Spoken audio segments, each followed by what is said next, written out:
Dynamic microphone pre amplifier circuit বিভিন্ন ধরনের হতে পারে। অপ অ্যাম্প আইসি দিয়ে বা সিঙ্গেল ট্রানজিস্টর দিয়েও হতে পারে। আসছি ইন্ট্রোর পর।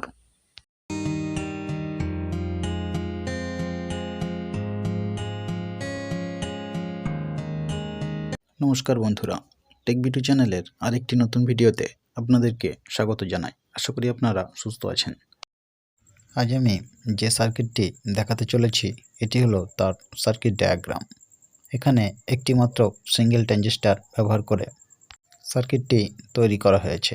এখানে কতকগুলি রেজিস্টর এবং কতকগুলি ক্যাপাসিটর মিলে পুরো সার্কিটটি খুব সহজেই তোমরা বাড়িতে তৈরি করতে পারো। আমি আগের ভিডিওতে কন্ডেন্সার মাইক্রোফোন সার্কিট তৈরি করা দেখিয়েছিলাম। আজ দেখাতে চলেছি ডাইনামিক মাইক্রোফোন প্রিঅ্যাম্প সার্কিট কিভাবে তৈরি করতে হয়। মূলত এই ধরনের সার্কিটগুলি ছোটোখাটো অ্যাম্পলিফায়ার মেশিনে যেখানে মাইক ইন করার সুবিধা আছে সেখানে ব্যবহার করা হয়ে থাকে।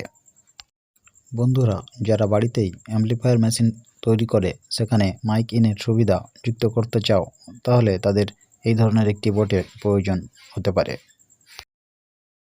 এখানে 3টি 104 PF এর প্রয়োজন হবে আমাদের সার্কিটটি তৈরি করতে। পুরানো বোর্ড থেকে এগুলো আমি সংগ্রহ করেছি। এখানে সমস্ত কম্পোনেন্টগুলিকে কানেকশন করার জন্য ছোট্ট একটি ভেরোবোর্ডের টুকরো ব্যবহার করব। এটি একটি আইসি ডট ভেরোবোর্ডের টুকরো। আসলে বাজার চলতি কিছু আইসির প্রতিটি পিনের মধ্যেকার দূরত্বকে অনুসরণ করে এই ধরনের ভেরোবোর্ড তৈরি করা হয়ে থাকে, যাতে করে এইসব বোর্ডে আইসিকে খুবই সহজেই কানেকশন করা যায়। এখানে শুরুতে দেখানো সার্কিট ডায়াগ্রামটি অনুসরণ করে সমস্ত কম্পোনেন্টগুলিকে আমি ভেরোবোর্ডের উপর বসিয়ে নিয়েছি। এবার ব্যাক সাইডে সোল্ডারিং করার সময় এসছে। বন্ধুরা নিজের নিজের চিন্তা অনুযায়ী সমস্ত কম্পোনেন্টগুলিকে বসাতে পারো, তবে এখানে কেবলমাত্র সার্কিট ডায়াগ্রামটিকেই অনুসরণ করতে হবে।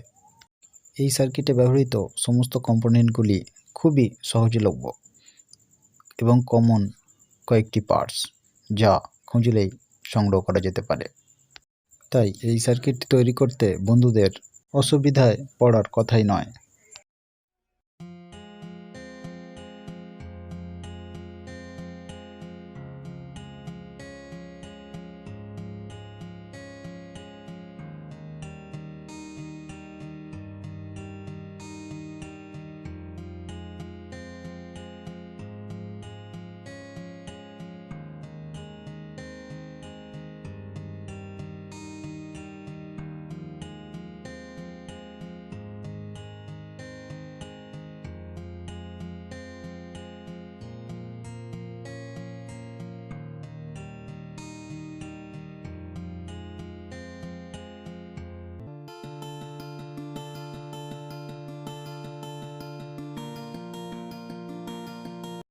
এই সার্কিটটি চালানোর জন্য 5 থেকে 12 ভোল্টের মধ্যে যে কোনো ভোল্টেজই ইনপুট করা যেতে পারে। মাঝখানে আছে RL অডিও আউট এবং এক পাশে আছে মাইক ইনের পয়েন্টটি। আসলে এটি কোনো স্টুডিও অডিও আউট সার্কিট নয়। এখানে মোনো অডিওকেই 47 কিলো ওহমসের দুটি রেজিস্টর মিলে দুটি চ্যানেলে ভাগ করে দেওয়া হয়েছে RL এ। এখানেই আমাদের সার্কিট তৈরির প্রক্রিয়াটি শেষ হলো। এখন আমরা আমাদের তৈরি সার্কিটটিকে টেস্ট করব। এখানে টেস্ট করার জন্য আমি একটি ছোট্ট অডিও অ্যাম্পলিফায়ার মেশিন এর ব্যবহার করব। এটি হলো একটি 500 ওয়াট RMS আউটপুট যুক্ত মেশিন।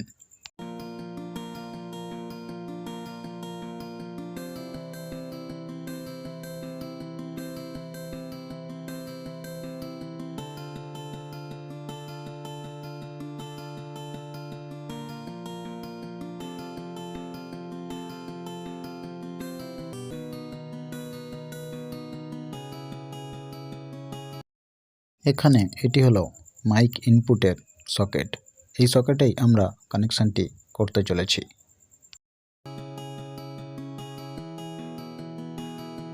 এখানে এটি হলো একটি বাজার চলতি ব্লুটুথ কিট। এখানে এক্সটার্নাল অডিও ইনের এটি হলো সেই পয়েন্ট। এখানে ব্লুটুথ কিটটির অক্স ইনপুটে আমরা আমাদের মাইক ইন করতে চলেছি। এই ব্লুটুথ কিটটির ব্যাক সাইড থেকেই আমরা প্লাস 5 ভোল্ট এবং গ্রাউন্ড নেব এবং RL এখানেই ইন করব।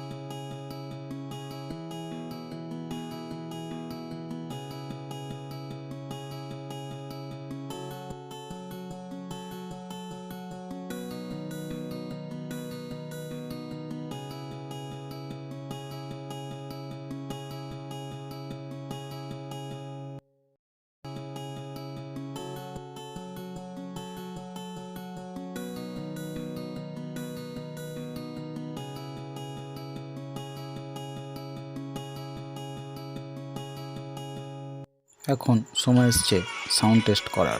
যেহেতু আমার কাছে কোনো ডাইনামিক মাইক্রোফোন নেই, তাই আমি এখানে একটি স্পিকার ব্যবহার করব অডিও সিগন্যাল ইনপুটের জন্য। সাউন্ড আউটপুট হিসেবে আমি এখানে একটি 4 ohms 40 ওয়াটের স্পিকার ব্যবহার করছি।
আজ তবে ভিডিওটিকে এখানেই শেষ করলাম। দেখা হবে আবারও নতুন কোনো ভিডিওতে।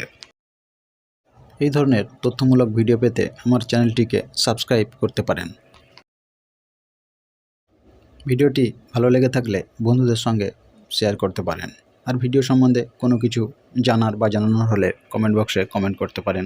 আমি প্রতিটি কমেন্টের উত্তর দেওয়ার চেষ্টা করব। আর বেল আইকন অন করুন পরবর্তী ভিডিওর নোটিফিকেশান পেতে। অবশ্যই যারা সাবস্ক্রাইব করেছেন, সবশেষে বলবো ভালো থাকুন, সুস্থ থাকুন আর চারপাশের পরিবেশকে সুস্থ রাখার চেষ্টা করুন।